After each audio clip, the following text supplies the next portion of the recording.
Hello, AD. I'm Sienna Miller. Welcome to my cottage. I'm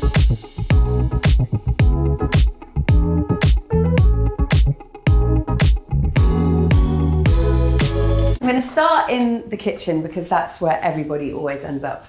In the last year, I've redecorated the house with my great friend, Gaby Dellal, who is a film director, but has the best taste of anyone I've ever met. So in lockdown, when she was panicking about what to do because her film was pushed, I said, you can do up my cottage, and she did. I bought this house when I was 25. In a moment of real panic, I was sort of in London and life was very intense, and I just was dreaming about having a place to get away to, and I saw this place online. It's about 45 minutes from London, and it was on to rent or buy, and I thought I'll rent it for a year, and I came to see it and fell completely in love and bought it. It's really my sanctuary. It's where I come to do nothing. 1920s Kettle doors bring me a lot of joy. I mean, the new ones just don't look like that, so I'm thrilled with them. And I think that having such an old house is a magical thing, but having contemporary touches in it really work.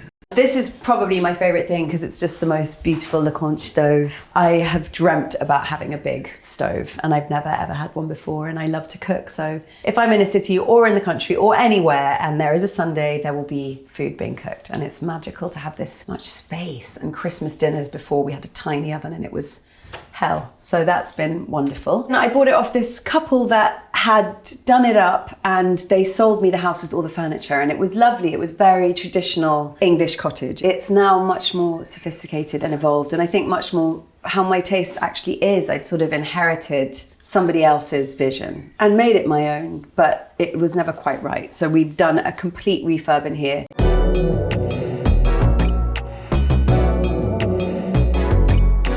Thatch is funny. It's like the biggest tiny house you've ever seen. Somehow it keeps on going. It's like a rabbit warren, and it's got 5 bedrooms, so it can sleep. Is it 6? It's got 6 bedrooms. It can sleep 12 people, but it's little. So I realized that we needed a big space for lots of people, and so when we've got a lot of people, this is where we would have dinner. I love that we've got the height of that balcony there because it is low otherwise. But this is all part of the extension that was done in the 1970s, and obviously, we've got this enormous fireplace. At Christmas time, we put the tree here and we move this armchair and decorate all of this with foliage and lights and a roaring fire, and some tipsy person will get on the piano, bash out a tune. This was a gift from my first boyfriend, which I've still got and I'm very attached to. And I love all the colours in this space because although it's old, it's got a kind of contemporary feel. It's funny because it's such a cosy house, but it really does work in the summer as well. In lots of areas of the house, we've added mirrors just to kind of create the illusion of more space than there is. And there's a beautiful one there, which is fun for kids to look at and perform in. And design of this was done, as I said, by Gaby Dellal, who is really my other mother. I love colours and different textures. This is a corduroy armchair. We actually recovered this because it was my mum's from when she and my dad lived in Hong Kong. It was a big white armchair that's completely falling apart but has sentimental value, so it's recovered with kind of clashing prints. The art is from all over the place. This was a gift from my godmother Christine. This is a new artist who I met recently, Frida Jones, and she's brilliant. But I love the details of the stained glass, for example, because of the light that it creates, and I think Gaby, being a film director, is very intensely focused on light and playing with that. This used to be an old stable door, and we've replaced it with a beautiful old door and lovely painted glass. That's where we stock the booze. You have to be quite creative with a little house of where you keep things. Well, I can see a few spider webs, but that's the countryside. And wine, essential at a country cottage. This is the snuggly room where we all watch TV. This is the old part of the house, and it used to be the kitchen, so it is very, very low, but magical and cozy. And in winter, we light the fire, and it's a beautiful old roaring fire, and watch old movies at Christmas, and it's about as dreamy as it can be. The colour on the walls, it's a cream colour, but it's also got a tiny hint of pink, and Gaby actually had this pigment made up so that it's got a real warmth, but it's not too heavy. This is by my godmother, Carol Davis, who's an extraordinary artist. That was a Christmas present from Mum. And I love mixing old style of painting with contemporary painting, and there are all sorts of bits around the house that you'll see, but she's pretty cool, this lady. All this part of the house from the 70s extension part is original and 16th century, which is extraordinary that families in 1550 were living in this house. And I really haven't touched anything, not that I could because it's all landmark trusted, but it's all original beams and the sense of history is really magical. So these two pictures on the wall are by my friend, an amazing director called John Maybury, and he came over to my flat when I was living in London and we had a late night and I woke up in the morning and there were these pictures. Oh look, 2006, John Maybury. Yeah, those are two of my favourite things I own, and they're just on scrappy bits of cardboard, but I think they really make the room magical because he's pretty magical. So this is where we relax. This is it, the snug. Not very big, but very cosy.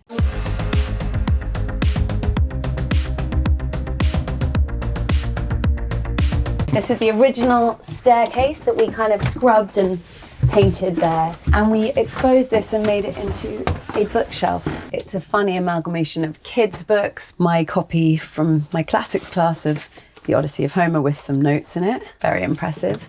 Some Shakespeare, History of England, which I've pilfered from someone. Some Stanislavski. I went to the Lee Strasberg School of Acting and Lee Strasberg's inspiration was Konstantin Stanislavski. So this is called an actor's handbook that is well thumbed. I can't remember reading it, but I must have done because that's dog-eared. Maybe I gave up. Lots of history and memories there. This is Marlo's room. There's Marlo on the bed. Reading. We love that book.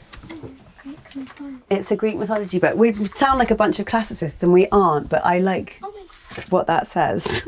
This room is really sweet. It feels like something out of Jane Austen. The beds are quite little for somebody who's growing quite fast, but Gaby was brilliant. She found this amazing linen, and then it's actually wool. And then she found sheepskins and she got them sewn onto the headboards. So that's just a cozy detail for little girls going to sleep. And again, the windows are so small that it's hard to get curtains. You don't want little croc curtains. So we've got these sheepy bits of fabric that hook up and come down at night. Yeah, this room is pretty much what it would have been. We haven't done anything to it except paint it and move furniture around, but it's got a really magical feel. Did you not manage to get that back up?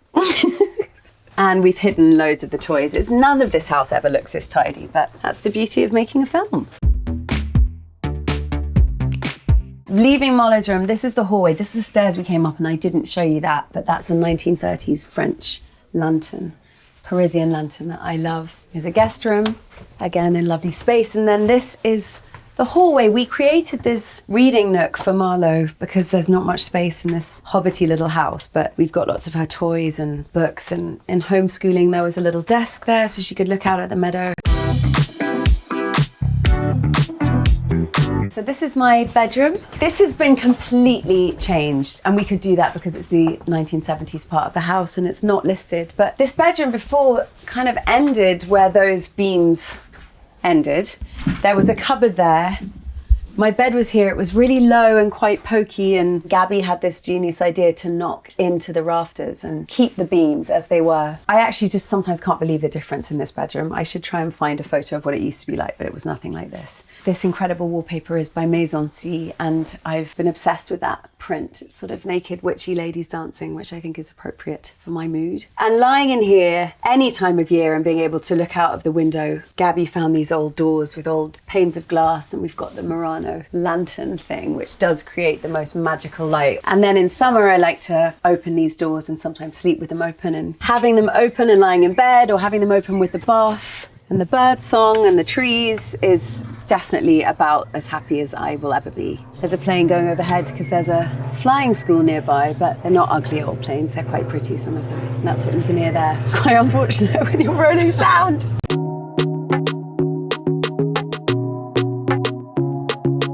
This is the bathroom with old saloon doors, a lovely shower, these beautiful Moroccan tiles. But yeah, here's some of my stuff, a bit of my perfume, which I love. I'll add that now.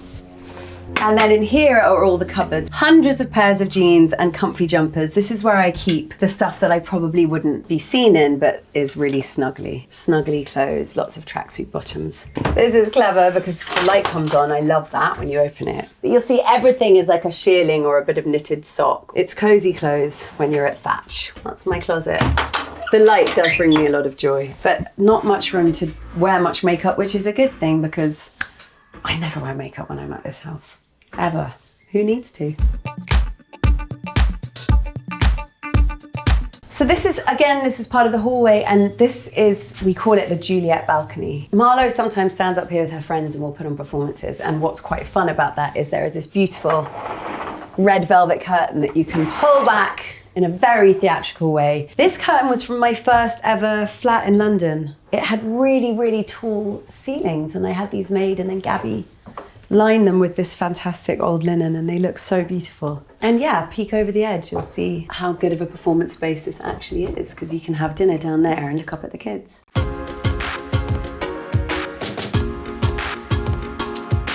Come out into the garden, the meadow. There's a little pond, there's Marlo's playhouse and the barbecue, but come to maybe the most romantic bedroom on the property. These amazing old doors. And this is what we call the outhouse, where I send my friends who are madly in love because it's very romantic. There's a wood-burning stove in winter. People like to write or read here. There's a little walk-in shower loo. What I think is magical about this was that what it used to be was just a horrible storage space with old bicycles and old furniture, and it was nothing, it was never used, but it was always a really beautiful building. Gaby cleaned it all out, and she added these amazing details on the roof. They're old signs that she found and embedded into the ceiling, and that was a surprise. The only thing that she didn't tell me she was doing. It's details like that that I just think add magical character to a place. It's very peaceful in here. And actually I need to come and spend a night in it because it's really, really relaxing. So the cottage is on a private estate that has belonged to a family for hundreds of years, and the gardens down at the bottom are designed by Capability Brown, who was an extraordinary garden designer, and they let me roam around their beautifully manicured parkland. But this property that belongs to me is about 1.5 acres, and it's the only freehold cottage on the estate, but there's a gamekeeper up the road and there's somebody else who works on the estate down there, so it feels very, very isolated, but it's nice to know that there are people nearby. Yeah, this is the meadow.